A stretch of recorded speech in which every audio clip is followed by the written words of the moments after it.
নমস্কার দর্শক বন্ধু। কবির কথায় পদ ভাবে আমি দেব, রথ ভাবে আমি, মূর্তি ভাবে আমি দেব, হাসেন অন্তর্যামী। একদম ঠিক কথা। যদি কবির কথাটাকেই আমরা সত্যি বলে ভেবে নিই, তাহলে দেখবেন এই আমি এবং আমিত্বের এই যে একটা বড়াই, এটা কিন্তু চিরাচরিত ভাবে বহু মানুষের মধ্যে রয়েছে।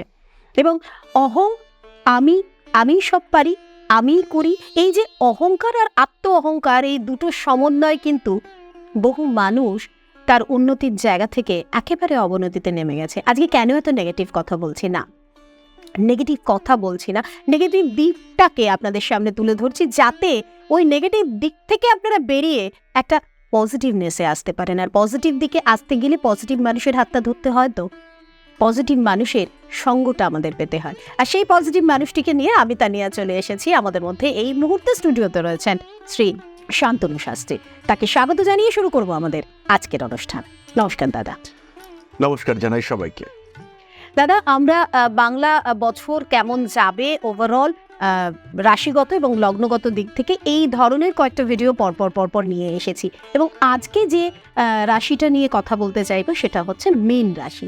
মীন রাশির জাতক জাতিকাদের জন্য তুমি যদি ওভারঅল এই বাংলা বছর কেমন যাবে সেটা আমাদের জানাও। 1432 মিন কিন্তু ভীষণ টেনশনে এই মুহূর্তে রয়েছেন। এইমাত্র তুমি যে কথাটা বললে যে অহং ভাব, অহং সত্তা, নিজেকে নিয়ে দুশ্চিন্তা, এই বিষয়টাতে কিন্তু মিন এখন ভীষণভাবে স্ট্রেসের মধ্যেই রয়েছেন। এবং এই স্ট্রেসের কারণ, এই অহংবোধের কারণ হচ্ছে গিয়ে লগ্ন বা রাশির উপরে রাহুর প্রেজেন্স। 1432 যেটা হবে, জাস্ট শনি মিনে আসবে, মিনকে রিয়ালিটি সম্পর্কে অবহিত করবে, এবং তার সঙ্গে সঙ্গে মিন থেকে রাহু কিন্তু বেরিয়ে যাবে। ফলে 7.5 চললেও মিন রাশি বা লগ্নের মানুষদের স্ট্রেস অনেক কমতে দেখতে পাওয়া যাবে, অনেক অনেক তারা ফ্রি হয়ে উঠবে। 1432 মিন ফিরে পাবেন তার কনফিডেন্স, এবং তার সঙ্গে সঙ্গে আমি কতটা পেতে পারি, আমার কতটা চাওয়া উচিত, চাহিদা অনুযায়ী আমার কতটা পাওয়া উচিত, এই বিষয়টি কিন্তু একদম ওপেন হবে মিনের কাছে। মিন নিজের জীবন এবং জীবন দর্শন সম্পর্কে একটা স্পষ্ট ধারণা পেয়ে যাবেন। মিনের ওয়ারিড হওয়া, মিনের দুশ্চিন্তাগ্রস্ত হওয়া, মিনের অশান্তি, অতৃপ্তি, তার একটা অবসান আমরা 1432 শুরুতেই দেখতে পাবো। বাড়বে কনফিডেন্স, একটু অ্যাগ্রেসিভ হওয়ার সম্ভাবনা এটা রয়েছে, সেটা নিজের নলেজের জন্য হতেই পারে মিনের ক্ষেত্রে, কিন্তু বেশ কিছু বাধা, বিপত্তি, সমস্যা, ব্লকেজ, সেখান থেকে বেরিয়ে আসার সুযোগ এটা কিন্তু মিন সরাসরি পাচ্ছেন। এই বিষয়ে আমরা নিশ্চিন্ত থাকবো। আর মীন রাশির জাতক জাতিকাদের ক্ষেত্রে তারা চাকরিতে কতটা কমফোর্টেবল, মানে চাকরিজীবী হলে কি তারা তাদের ক্যারিয়ারটাকে বুস্ট আপ করতে পারবে? মীন রাশিতে শনিদেব আসছেন, এই গণনাটি ঘটছে 29 মার্চ। ফলে এই বছর 1432 শনিদেব মিনেই অবস্থান করবেন। মিনের দশমে শনিদেবের কনস্ট্রাকটিভ দশম দৃষ্টি পড়বে।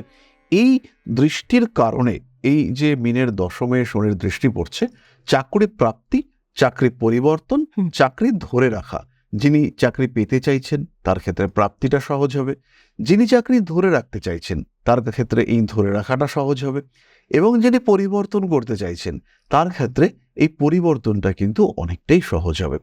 লগ্নে রাহু থাকার কারণে যে ডিস্টারবেন্সেসগুলো কন্টিনিউয়াসলি মিনকে বলা যেতে পারে প্রভোগ করছিল, মিনকে শোষণ করছিল, মিন অস্থির হয়েছিল, সেই ডিস্টারবেন্সেসগুলো থেকে কিন্তু মুক্তি পাওয়া যাবে। আর মিনের যে লেভেল অফ ডেডিকেশন, কর্মক্ষেত্রে আমি একদম ডেডিকেটেড ওয়েতে কাজ করে যাচ্ছি, এটা কিন্তু মিনের ক্ষেত্রে বাড়তে দেখতে পাওয়া যাবে। একদম সিস্টেম ফলো করা, নিজেকে সেই সিস্টেমের মধ্যে রাখা, প্রপার ডেভেলপমেন্ট, এটা আমরা মিনের ক্ষেত্রে খুব স্পষ্টভাবে দেখতে পাবো। সেক্ষেত্রে মীন রাশির যে সমস্ত জাতক জাতিকারা ব্যবসা ইন্টারেস্টেড, বা যারা ব্যবসা করছেন সেখান থেকে আরো একটু প্রগ্রেসের দিকে যেতে চাইছেন, যারা ব্যবসা করছেন অ্যাট প্রেজেন্ট, তাদের ক্ষেত্রে তো ইমপ্রুভমেন্ট হবেই। 7th হাউস থেকে কেতু সরে যাচ্ছে, এটা একটা বিগ ইমপ্রুভমেন্ট ইন্ডিকেট করে। একটা কথা হিন্দিতে রয়েছে যে বলা টল গয়া, তো এইরকম একটা চেঞ্জ সেটা কিন্তু আমরা মিনের ক্ষেত্রে দেখতে পাবো। আরেকটি বিষয় আমি মিনের ক্ষেত্রে বলবো, স্পেশালি যারা চাকরি করতে করতে ভাবছেন যে চাকরি চেঞ্জ করে ব্যবসায় আসবো, তাদের ক্ষেত্রে কিন্তু একটা ভালো সুযোগ আসতে দেখতে পাওয়া যাবে। কিছু অপরচুনিটি, কিছু ওয়ে, নতুন করে কোনো একটা ওয়ে, সেটা মিনের ক্ষেত্রে আসতে আমরা দেখতে পাবো। মীন রাশি, মীন লগ্নের মানুষ তারা বেশ সহজ সরলভাবে নিজের একটা ক্ষেত্রকে বিন্যস্ত করতে পারবেন এবং তার ফলে মীন রাশি মীন লগ্নের মানুষরা ব্যবসার ক্ষেত্রেও একটা ওভারঅল ডেভেলপমেন্ট ক্রিয়েট করতে পারবেন। তবে বছরের একদম প্রথম পার্টটা বৈশাখ জ্যৈষ্ঠ এই সময় কিন্তু ডেভেলপমেন্ট রেট তুলনামূলকভাবে কম, বরঞ্চ স্ট্রাগলটা অনেকটাই বেশি। ব্যবসার ক্ষেত্রে পরিশ্রম করতে হবে, যাদের উপরে ভরসা করেছিলেন মানুষজন সেই ভরসার ক্ষেত্রগুলোতে কিছু বিট্রেয়ালের সম্ভাবনা এটা দেখতে পাওয়া যেতেই পারে। যারা মেটাল ওরিয়েন্টেড ব্যবসা করছেন তাদের কিছু জিনিসপত্র আটকে যাওয়া, মেটাল ওরিয়েন্টেড কিংবা আইনি ঝামেলা, সেই ঝামেলার একটা প্রকোপ তাদের ব্যবসায়িক ক্যারিয়ারের উপরে পড়া, তার একটা সম্ভাবনা দেখতে পাওয়া যাবে। যে সমস্ত মানুষরা কেমিক্যাল ইকুইপমেন্টের ব্যবসা করেন কিংবা যারা মেডিকেল ইকুইপমেন্টের ব্যবসা করেন, যারা ল্যাবে বিভিন্ন রকম জিনিসপত্র সাপ্লাই করে থাকেন কিংবা যারা লাইভ স্টকের ব্যবসা করেন, তাদের ক্ষেত্রে কিন্তু ব্যবসার ক্ষেত্রটি ভালো। যারা একটু ভারী ব্যবসা করেন, কনস্ট্রাকশনের ব্যবসা করছেন, ট্রান্সপোর্টের ব্যবসা করছেন, তাদের ক্ষেত্রে প্রবলেম থাকছে এই বছর। আরেকটি বিষয় আমি বলবো, যে সমস্ত মানুষরা ফাইন্যান্স রিলেটেড ব্যবসা করেন তাদের ক্ষেত্রেও কিন্তু ফাইন্যান্স ওরিয়েন্টেড প্রবলেম সেটা আসার একটা সম্ভাবনা দেখতে পাওয়া যাবে। যারা অ্যাডের বিজনেস করেন, যারা মিডিয়া হাউসগুলো রয়েছে, তাদের ক্ষেত্রে কিন্তু টাকা পয়সা আটকে যাওয়ার সংযোগ দেখতে পাওয়া যাবে এবং এই টাকা পয়সা আটকে যাওয়া, টাকা পয়সা না পাওয়া, তার কারণে ব্যবসা কিন্তু একটা থ্রেটের সম্মুখীন হতে পারে। যারা সেলফ এমপ্লয়েড রয়েছে তাদের জন্য, যারা সেলফ এমপ্লয়েড রয়েছেন তারা তো জীবনে বেশ উন্নতি করতে পারছেন, নিঃসন্দেহে তারা উন্নতি করতে পারছেন এবং তাদের ক্রিয়েটিভিটি সেটা কমবে। একটা অন্য বিষয় বলি, ধরা যাক একজন মানুষ তিনি গান করেন, কিন্তু গানের সঙ্গে সঙ্গে তিনি এতটা পানও করেন যে তার গানের গলা নষ্ট হচ্ছে, রাহু লগ্ন থেকে বেরিয়ে যাচ্ছে, শনি প্রবেশ করছে, ফলে এই সম্পূর্ণভাবে অ্যাডিকশন থেকে বেরিয়ে আসার একটা সম্ভাবনা এটা কিন্তু আমরা দেখতে পাবো এবং তার ফলে তার যে সেলফ প্রফেশন সেখানে একটা হিউজ ডেভেলপমেন্ট, তার একটা সুযোগ তৈরি হতে চলেছে। এবং যখন এই ডেভেলপমেন্টটা আমরা দেখতে পাচ্ছি, যখন আমরা দেখতে পাচ্ছি তার অ্যাডিকশন কিংবা খারাপ দিকটা থেকে বেরিয়ে আসছে, তখন খুব সহজভাবেই 1432-এ তার সাকসেস রেট বাড়ছে। যারা অ্যাস্ট্রোলজি করছেন তারাও ডাইভার্টেড অবস্থায় ছিলেন, লগ্নে রাহু পড়ায় মন বসাতে পারছেন না, প্রেডিকশন করতে চাইছেন কিন্তু ভুল প্রেডিকশন হচ্ছে, এই বিষয়গুলো দেখতে পাওয়া যাবে। কিন্তু যেই মুহূর্তে শনিদেব লগ্নে অ্যাক্টিভ হচ্ছেন, সঙ্গে সঙ্গে কিন্তু এখান থেকে তারা বেরিয়ে আসছেন। আর রাহু যখন বেরিয়ে যাচ্ছে তার সাথে বিয়ের পরে, তখন থেকে কিন্তু এরা মোটামুটি স্টেবল এবং এই সময় জ্যোতিষ, তন্ত্র ইত্যাদির প্রতি অ্যাটাচমেন্ট, অ্যাট্রাকশন সেটা ভীষণভাবে বাড়তে দেখতে পাওয়া যাবে। আমরা পড়ানোর সময় বারবার একটা ওয়ার্ড বলি, তোমরা মুখস্থ করো না, তোমরা উপলব্ধি করো, তোমরা বোঝো, তোমরা এই ফিলিংসটাকে নেওয়ার চেষ্টা করো। তো জ্যোতিষ বেসিক্যালি তো শেখাবার বিষয় নয়, তো আমরা যারা জ্যোতিষ হওয়ার যোগ্য তাদেরকে আমরা গ্রুম করতে পারি। তো সেই গ্রুমিং প্রসেস এইটা কিন্তু এই সময় খুব ভালো হতে দেখতে পাওয়া যাবে। যারা শিখতে চাইছেন, যারা ভাবছেন যে এটাকে একটা সেকেন্ড প্রফেশন হিসেবে নেবেন, মীন রাশির মানুষদের ক্ষেত্রে এটা আমরা দেখতে পাই, ওরা খুব স্পিরিচুয়াল হয়ে থাকেন, তো তাদের ক্ষেত্রে এই বিষয়টা একটু ভালোভাবে এই বছরটা দেখতে পাওয়া যাবে। শুরু করার জন্য আদর্শ এটা একটা বছর। যদি এই বছর মীন রাশির জাতক জাতিকার একটা বাংলা বছরে যদি ওভারঅল রেমেডির দিকে যেতে চায়, তাহলে কি রেমেডি হতে পারে? এই সময় অর্থাৎ 1432-এ যদি আমাদের রেমেডির কথা বলা হয়, তাহলে আমরা প্রথমেই বলবো যে কঠোর পরিশ্রম, প্রত্যেকটা কাজের পরিকল্পনা অনুযায়ী একটা ব্লুপ্রিন্ট তৈরি করা এবং সেই ব্লুপ্রিন্ট অনুযায়ী খেটে যাও। টাকা থাকুক না থাকুক, টাকাটা বড় কথা নয়, পরিশ্রম, চেষ্টা এটাই বড় কথা। আমি যদি হাঁটা শুরু করি, আমি ফাইন্যান্সিয়াল সাপোর্ট পাবো, এই বিষয়ে নিশ্চিন্ত থাকতে হবে। দিন 10 আগে একটি দোকানে গিয়েছিলাম, যেটি একটি কাপড়ের দোকান। তো বেশ বড় দোকানটা, প্রচুর জিনিসপত্র রয়েছে সেই দোকানে এবং সেই দোকানের মালিক যে, তার বয়সও খুব কম। তো সে বলছে, আমি কোনোদিন ভাবতেই পারিনি যে আমার এত বড় দোকান হতে পারে। আমি একটা ছোট দোকানের জন্য প্রমোটারের সঙ্গে কথা বললাম এবং এই দোকানটা একটু গলির মধ্যে। তো প্রমোটার আমাকে বললেন যে দিতে পারি, কিন্তু অর্ধেকটা নিতে হবে। তাই বললাম, আমার তো টাকা নেই। তো প্রমোটার ভদ্রলোক তিনি বললেন, ঠিক আছে তুমি টাকা পরে দিও, আমার টাকা তুমি 3 বছর ধরে দিও। ইতিমধ্যেই প্রমোটিং শুরু হলো, সেই কিছু টাকা দেবে। এমন সময় তো হলো নোটবন্দির সময়, সেই সময় প্রচুর টাকা এদিক ওদিক হচ্ছে, কেউ ক্যাশ টাকা নিচ্ছেন, কেউ ক্যাশ টাকা ব্যাংকে জমা করছেন। সেই সময় এক ভদ্রলোক এসে বললেন যে আমার কাছে 4 লাখ টাকা মতো নগদ আছে, তুমি এটা চালিয়ে দিতে পারবে? তো সেই যে দোকানদার, তো সে সেই প্রমোটারকে বললো যে আমার কাছে 4 লাখ টাকা আসছে, কাকু আপনি নেবেন? তো বলছে, দে, আমি রড যারা দেয় বা বালি যারা দেয় তাদেরকে দিয়ে দেবো। তো সেইভাবে এইখান থেকে টাকাটা আসলো এবং যে টাকাটা দিয়েছে ভদ্রলোককে তিনি বললেন যে আমাকে 1 বছর পরে ক্যাশ দিলেও হবে। তাহলে এদিকে এসে 1 বছর টাইম পেল, এদিকে যিনি প্রমোটার তিনি 2-3 বছরের সময় দিয়ে রেখেছেন। ফলে এই যে এগিয়ে গেল ভদ্রলোক, এগিয়ে যাওয়ার ফলে কিন্তু সাপোর্ট, ফাইন্যান্সিয়াল ব্যাকআপ এটা অটোমেটিক্যালি তৈরি হতে থাকলো। ফলে তার যাত্রাটা সুগম হয়ে উঠল। তো এটা কিন্তু এই সেম ঘটনা আমরা মীন রাশি লগ্নের বহু মানুষের ক্ষেত্রে এই 1432-এ দেখতে পাবো। ফলে পরিশ্রম হচ্ছে তার বেস্ট রেমেডি। তারপরেও যদি দেখা যায় যে সাকসেস আসছে না, সেই ক্ষেত্রে প্রথম যেটি আমাদের করতে হবে সেটি হলো নবগ্রহ স্তোত্র পাঠ এভরিডে। তার সঙ্গে সঙ্গে আমরা একটা সিট্রিন ব্রেসলেট ধারণ করব।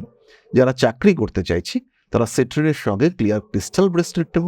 যারা ব্যবসা করছি তারা সিট্রিন এবং পাইরাইটস ইউজ করব। যারা সেলফ প্রফেশনে আছি তারা সিট্রিন এবং গ্রিন অ্যাভেঞ্চুরিন কম্বিনেশন ইউজ করব। বহুদিন ধরে চেষ্টা করছেন যে শ্রী শান্তনু শাস্ত্রীর কাছে এসে চেম্বারে দেখাতে, কিন্তু বহু দূরে থাকেন, সময়ের অভাবে দূরত্বের জন্য আসতে পারছেন না। আছে তো ওয়ে, আপনি অনলাইনে ওনাকে কিন্তু কনসাল্ট করতে পারেন। আর সেই জন্যই আমাদের যে নাম্বারগুলো যাচ্ছে তার যে কোনো একটা নাম্বারে কল করুন। দেখুন এই মুহূর্তে আপনার স্ক্রিনে যাচ্ছে, এবং অনলাইন প্রেডিকশনের জন্য ওনার সাথে যোগাযোগ করতে পারেন। আর যারা চেম্বারে আসতে পারবেন বলে মনে করছেন, কাছাকাছিই থাকেন, সময়ও আছে হাতে, তাদের জন্য বলবো যে দমদম ক্যান্টনমেন্টে ওনার নিজস্ব চেম্বার। এছাড়াও আপনাদের সুবিধার্থে তিনি কিন্তু লেক মার্কেটেও চেম্বার করছেন। আর তাই যে চেম্বারেই আসুন না কেন, কন্ট্যাক্ট নাম্বারে কল করে কিন্তু বুকিং করে তবেই আপনাকে আসতে হবে। নিজের নামটা অবশ্যই এনরোল করবেন। ঋষিবাণী ইনস্টিটিউট সম্পর্কে নতুন করে কিছু বলার নেই, কারণ এখন আপনাদের মুখে মুখে, আপনাদের ঘরে ঘরে, আপনাদের মনের মধ্যে জায়গা করে নিয়েছে ঋষিবাণী ইনস্টিটিউট। তার পড়ার ধরন ধারণ এবং তার যারা ফ্যাকাল্টি রয়েছেন, এবং সর্বোপরি এই ইনস্টিটিউটের যিনি প্রিন্সিপাল এবং ওনার রয়েছেন শ্রী শান্তনু শাস্ত্রী, তার নিজস্ব বিদ্যা অধ্যাবসায় সমস্ত কিছু দিয়ে বিগত 10 বছর ধরে আপনাদের মধ্যে তৈরি করেছেন এমন অনেক জ্যোতিষীকে, যারা আজকে তাদের নিজ নিজ জায়গায় কিন্তু দাঁড়িয়ে গেছেন। ক্যারিয়ারের দিক থেকে তারা কিন্তু যথেষ্ট সক্রিয় হয়েছেন, এবং শিক্ষার দিক থেকেও তারা নিজেদেরকে সেই জায়গায়, সেই মানে নিয়ে যেতে পেরেছেন। বাকিটা যা ইন ডিটেলস আপনাদের জানার আছে, চলুন দাদার কাছ থেকে জেনে নিই। অ্যাস্ট্রোলজি এডুকেশন এখন খুবই জনপ্রিয়, অনলাইন অফলাইন।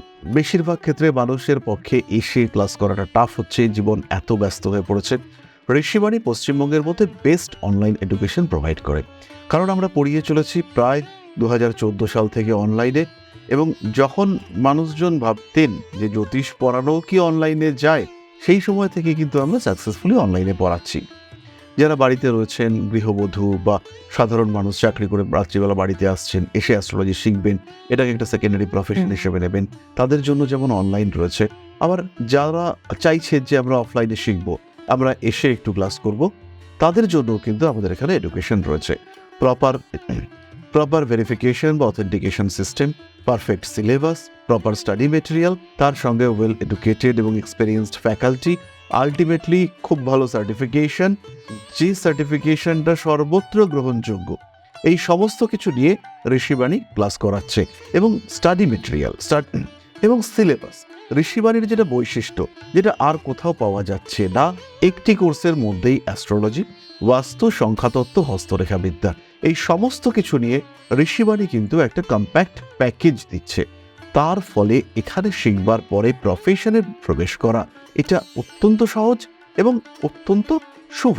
খুব সহজভাবেই আমরা প্রফেশন স্টার্ট করতে পারবো।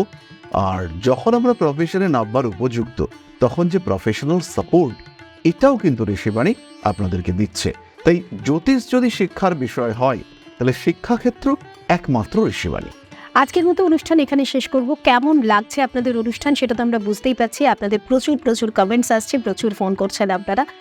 আর কি কি বিষয় আপনারা জানতে চাইছেন শ্রী শান্তনু শাস্ত্রীর কাছ থেকে, সেগুলো অবশ্যই আমাদের জানাবেন। আমাদের চ্যানেলে চোখ রাখুন, এরকম নানাবিধ গুরুত্বপূর্ণ আলোচনা আপনাদের সামনে আমরা তুলে নিয়ে আসছি, আগামী দিনেও আনবো। ততদিন খুব ভালো থাকুন, নিজেকে ভালো রাখুন।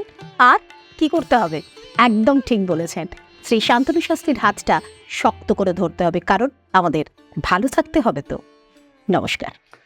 নমস্কার। জয় মা আদিশক্তি।